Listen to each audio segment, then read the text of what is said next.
So ngayon mga kapatid, may nag-chat sa atin si Brother Glenn Luzon for how many months hindi makatayo yung kanyang tatay. Meron palang hindi niya ni-renounce. Nagdurusa siya for how many months? Almost a year. Nagsi-chat po tayo ni Brother Glenn Luzon from Jensen. At nung naalala ng tatay niya, just imagine nung naalala ng tatay niya, may binigay pala siya na occult prayer. Itong occult prayer, Latin, at hindi niya nakasali sa renouncement. No? Just imagine how grabe yung effect sa sa occult na hindi na renounce. Hindi siya makatayo Almost a year hindi siya makatayo. Pabalik-balik sa doktor, pero nalilito yung mga doktor talaga yung karamdaman niya, yung kanyang sakit. Nung naturuan na sila at lagi silang nanonood sa katekismo, doon, naalala ng kanyang tatay yung meron palang pinainom, may tubig at yung Latin na prayer pinainom niya, at doon siya na dahan-dahan na convince siya na occult pala yon. At nung ni-renounce nila, kasali yung occult na hindi niya na-renounce, namangha lahat. Bakit? bigla lang siya nakatayo, instantly healed. Ang ganda. So, sinishare ko po ito sa inyo. Baka meron pa kayo mga occult practices na hindi natin na-renounce.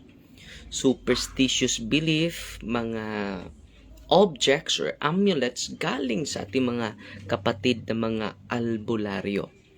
So, i-confess niyo yan. At hindi lang i-confess, i-renounce pa ninyo yan. Pinakamabisa na renouncement sa harap ng Blessed Tabernacle.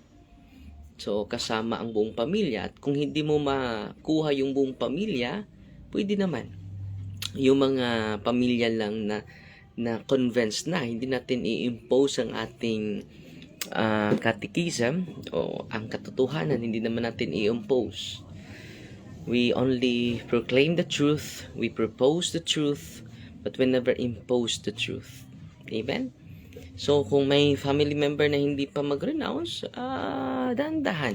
Dagdagan mo yung pagkaticize mo nila, hindi mo dagdagan yung pag-criticize.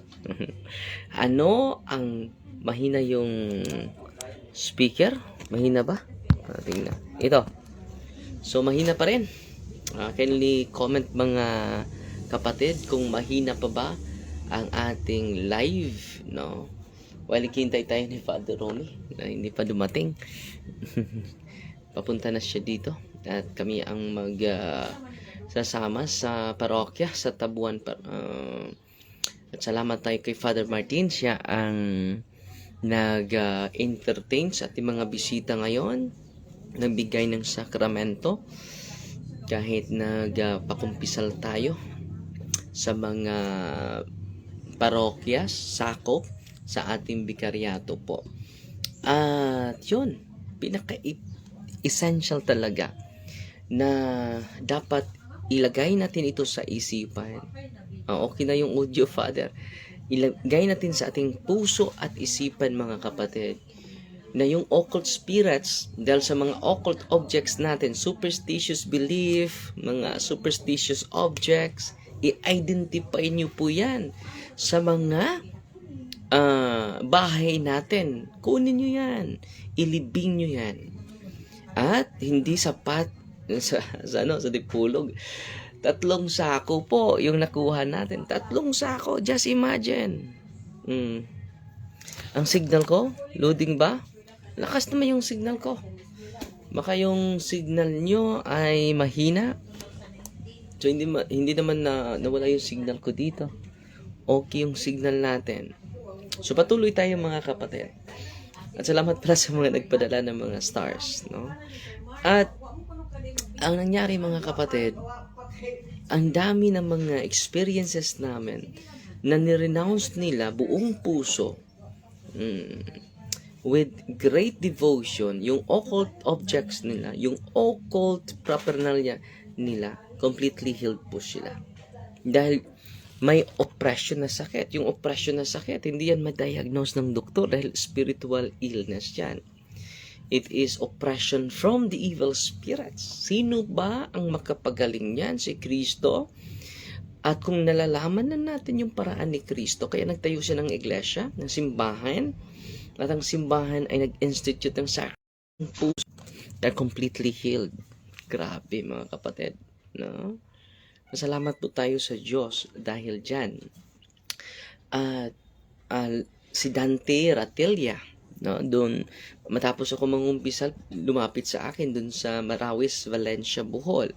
Sabi niya, Father, grabe. Nahirapan ako sa paglakad, ang bigat ng katawan ko. Pero nung nirenounce ko, ng mga amulets ko, yung anting-anting ko, yung haba ko, I am completely healed. At nagkita kami last Tuesday doon sa Marawis, Valencia. Lumapit siya, nakilala mong pa ba ako, Father? Sorry, hindi ko na kita maalala. Ako yung ina-assist ng asawa ko papunta sa iyo dahil nahirapan akong maglakad. Hindi ko kayang maglakad mag-isa. Pero after, sinabihan ko siya, lumapit ka ba sa mga albularyo? Yes, Father. May father-in-law ko ng mga albularyo dahil 2 beses na nakasal yung yung nanay ko. At yung 2 father-in-laws ko ay mga albularyo. May mga albularyo. So, hindi, i-renounce mo. Pag-renounce niya mga kapatid, si Father Ingo Ormilio na amaze nga eh. Dahil lumulundag na at hindi pa nagpa-assist sa paglakad pa uwi. At nawala completely yung bigat ng katawan niya. Grabe yung kapangyarihan ng simbahan, no? Grabe talaga. At lagi tayo nag-catechize dito to empower the people of God and to empower the hierarchy of the church to use and to appreciate the sacramentals of the church. Yung kami mga pari ay hindi naman naturuan sa seminaryo. Sayang nga, lalong-lalo na sa sacramentals of the church. Maliit yung namin, appreciation. But when you see the impact of the people being healed from the oppression of the evil spirits, they will promote more the sacramentals of the church. They will promote more the sacraments of Christ in the church.